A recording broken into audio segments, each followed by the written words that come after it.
Hello everyone, today in this video I'm going to show you how to add auto caption in your video using CapCut. This is very quick and easy. Let's jump right in. Before starting this video, please subscribe my channel. First of all, you have to add any video in your CapCut timeline.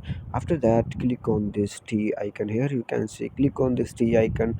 After that, you have to click on this auto caption button. Here you can see click on this auto caption. Now here you have to select any template. For example, I like this template. Now click on generate auto caption.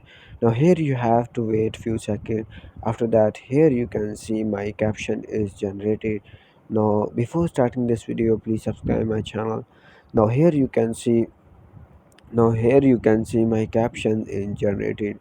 Now you can also resize this captions. You can also small this size. You can also increase This video, this I am text going to show size. you how to Here add you can clickable link see on your YouTube caption channel. is generated. In this way you can add caption auto caption on CapCut. Thanks for watching this video.